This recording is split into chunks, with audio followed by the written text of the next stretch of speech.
Дотоод иргэн сургуулиас бэлтгэн өргөдөг Эрдэм подкастын шинэ дугаарыг хүрэхэд бэлэн болоод байна. Дотоод иргэн сургуулийн эрдэм шилгээ сургалтын үйл ажиллагааг тодорхойлох, шинэ билегийг нэвтрүүлэх, судлаачдын бүтээл сэтгэлийг хөгжүүлэх, инновацийн хөгжил боттой өмнөмөр оруулах. Зорилгоор инновацийн шилэг төсөл бүтээл шалгаруулах хуралдаа 1 жил бүр зохион байгуулж ирсэн уламжлалтай. Энэ хүрээнд Инновац 2021 уралдаанд давхар ирэх банк шаталслоор дэд байранд шалгарсан онцгойлын сургуулийн Галтөмөртэй тэмцэх танхимын ахлах багш Булган агшиг урьж оролцуулаад байна. Таны амрыг ирээ. Амрыг ирээ. Эрдэм подкастыг сонсож байгаа та бүхэнд энэ өдрийн мэндийг хүргье. За баярлалаа. Ингээд эхний асуултаа асууя. Таны төслийн зорилго чиглэл юу байсан бэ? Ямар хэрэгцээ шаардлагыг үндэслэн судалгаа эхлүүлж ард нь гараад байгаа вэ? Энэ талаараа товч танилцуулна уу? За энэ хүү одоо төслийн маань төхөөрөмжийн маань зорилго бол одоо дотоод иргэн сургуулийн одоо сургалтын бодлогыг хэрэгжүүлэхэд одоо шаардлагатай одоо үндэсний болон олон улсын сургалтын таатай орчинг бүрдүүлэх одоо мөн одоо сонсох суралцагчдын одоо биед төсвөр төвчээр болон өв тэгш хөгжил олгох зорилготой. Давхар ирэх банкны шатыг ашигласнаар ямар үр дүнд хүрэх вэ? Ач холбогдол нь юу байгаа вэ? За энэ хүү төхөөрөмжийг маань ашигласнаар бол одоо сонсох суралцагчдын маань биеийн хөгжил бол нэгдүгээр сайжирна. За хоёрдугаар бол сургалтын үйлчилгээ талаас бол дадлага сургалтын хичээлийг бол зохион байгуулах бүрэн боломжтой гэж харж байгаа.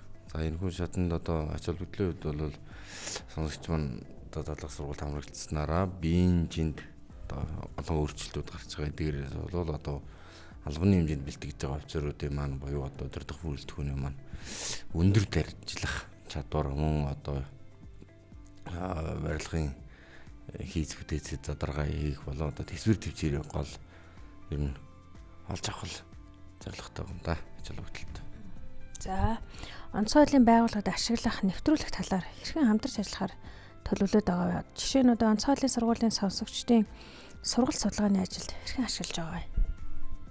За сургалт судалгаа талаас бол одоо сонсогч суралцагчд маань энэ хүү төхөөрөмжнөр маань дадлага хичээлийг зохион байгуулах мөн цаашид одоо улам илүүгээр боловсронгуй болгож хурдыг нэмэгдэх хасдаг мөн тоолуур тавих гэх хэмжлэнгийн бас нэг илүү өшөө нэмэд боловсронгуй болгоод хийж зүйтэй мөн гэсэн саналууд бол гарч байгаа. Эдгээрийг бол цаашид хийнэ гэж төлөвлөж байгаа. За хамтран ажиллах талаас бол онцгойлын ерхий газрын зөвлөлийн гишүүдэд буюу одоо зөвлөлд бол онцгойлын сургуулийн удирдлагууд маань танилцуулсан ингээд зөвлөлөөс ямар шийдвэр гарсан бэ гэхээр албанд нэвтрүүлэх боломжтой юм аа. Цаашид ингээд ашиглах бүрэн боломжтой гэж байгаа. Мөн энэ дээрээс одоо нэмээд оюун нэмжийн газар одоо энэ хүү төхөөрөмжийнхөө патентын гэрчлэгээ бол одоо авахар одоо өргөн мэдүүлж шаардлагатай хэрэг зүйн баримт бичиг болон тодорхойлтыг хөрвүүлэхээр төлөвлөж ажиллаж байна. За баярлалаа. Хэрэгтэй мэдээлэл өгсөн танд баярлалаа. Таны эрдэм шинжилгээ судалгааны ажил өндөр амжилт хүсээрэй. За баярлалаа. Тэгээд танай студийн болон одоо дотоод иргэн сургуулийн эрдэм шинжилгээний нэгдсэн хөрөлөн мөн онцгойлын сургуулийн багш хамт олон удирдлага мөн одоо төхөөрөмжийг маань хийхэд одоо зохион бүтээх тал дээр бол хамтран ажилласан шавнартаа ингээд мөн дотоод иргэн сургуулийн удирдлага та бүхэнд баярлсан талаархнаа илэрхийлье. Цаашид одоо жилийн инновац шалгаруулах хуралдаанд тодорхой хэмжээний төсөл хөтөлбөрийг боловсруулан бэлтгэж итгэж чармаалтаа оролцох болно. За та бүхэнд баярлалаа. За баярлалаа. Эрдэм подкастын шинэ дугаар энэ хүрээд өндөрлөж байна. Би та бүхэндээ Инновац 2021 уралдаанд давхар ирэх банкны шатаслоор дэд байранд шалгарсан бүтээлийн талаар мэдээлэл хүргэлээ. Дараагийн дугаараар иргэн уулзлаа. Түр баяртай.